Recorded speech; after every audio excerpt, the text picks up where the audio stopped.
Imagine that you've just moved into a new area of the city, you don't know anyone, and there seems to be no way of making community and finding people. Imagine that you've lived in a city for ages and you realise that suddenly all of your friends are all over the world and none of them actually in your street. Well, that was me a few months ago. My name is McKergow and I'm the founder of the Village in the City project. This is my street, Athol Crescent in the West End of Edinburgh. It looks pretty grand, I'll give you. Many of these buildings are used for offices, but there are people living here, often in the upper floors and in the basements. And when the pandemic lockdown of 2020 arrived, a strange thing happened. We began to communicate as a street. An email group was set up, people were added, a WhatsApp group, we started to share information, we waved to each other. I played the saxophone on our front step every Sunday evening for 12 weeks. People came out to watch and applaud. And suddenly, I knew people in my street and I could wave at them and connect with them. And I thought, this is very strange. There's this dreadful thing happening, the pandemic virus sweeping the world, but in one way, my life is better than it was before. And I wanted to do more of that, and I wanted to then to help other people also do more of that. That's why I set up Village in the City. Why me doing this? Well, I have relevant experience. I've been a management consultant for 30 years using solution-focused ideas to build positive progress in tough situations. I've been researching for 2 decades the idea of hosting as leadership, bringing people together to work together.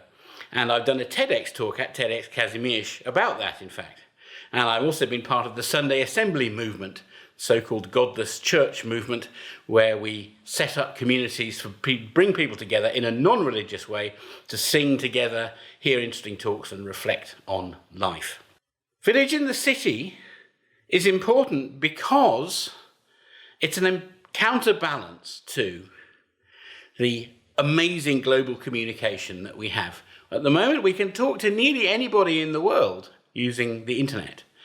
But that makes it even more important, I think, that we talk to the people in our street, the people around us.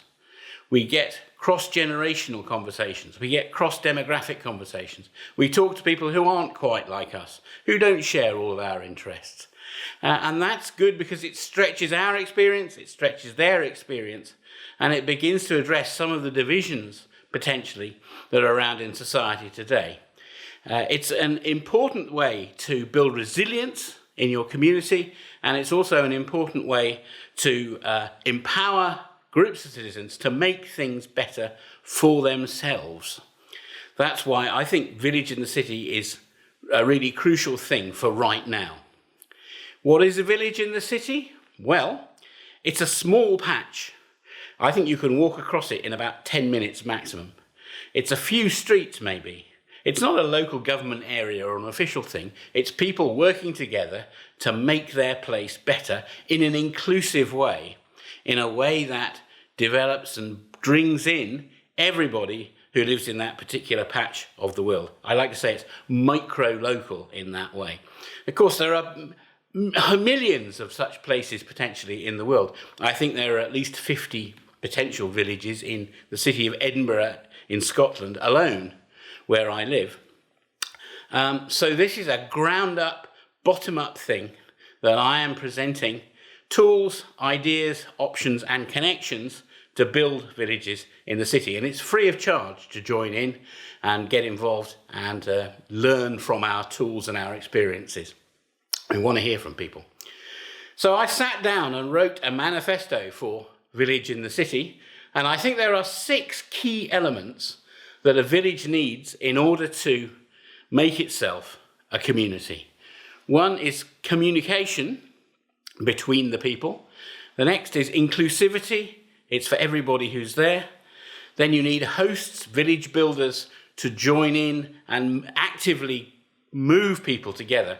In the old days, this perhaps used to be the priest and the person who ran the pub. But these days, it can be anybody on an inclusive basis. You need meeting places for people to gather. You need inclusive events where everybody can come together. And you need an identity. What makes this particular place special? And when you build those 6 things, you're well on the way to having a working, viable village in the city. So the story in the West End of Edinburgh goes like this. I looked around for communication. There wasn't very much visible, but there was a Facebook group. It had 19 people in it, and I joined, making the 20th person. I went and had a chat with Paul, who was running it. He was very keen to expand it. So we decided to try to build community here by leafleting, good old-fashioned paper leaflets, through people's letterboxes to tell them about the Facebook group. We even stuck the leaflets on rubbish dumpsters so people would see them as they take their garbage out. Well, it's been very successful. Our Facebook has grown from 19 people to nearly 700 as I'm speaking to you now, as this graph shows. We've been building on that. Now you have communication, you can start to do things.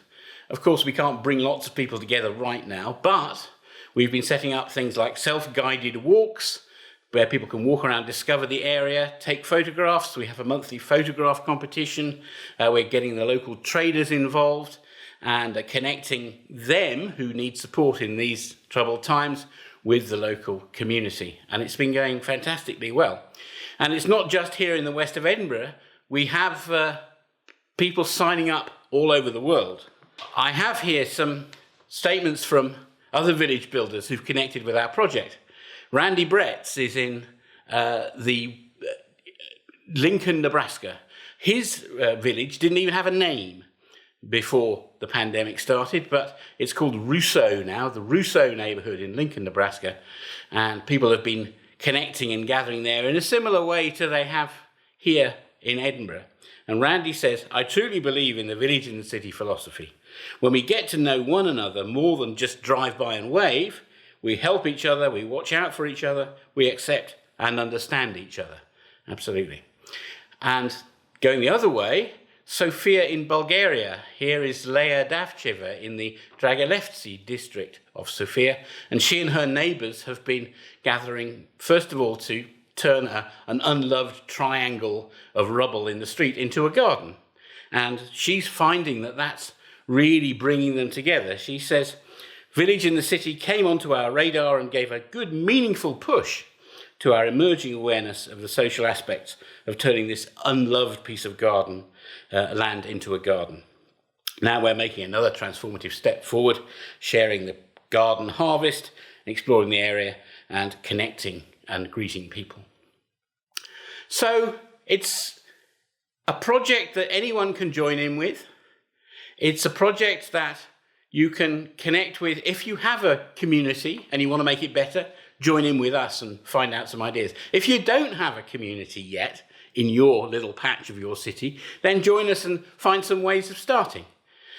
We are on the lookout for people to share our resources, join in with our calls, get support, get connection, and learn together as we all learn to make new communities, new villages in the city.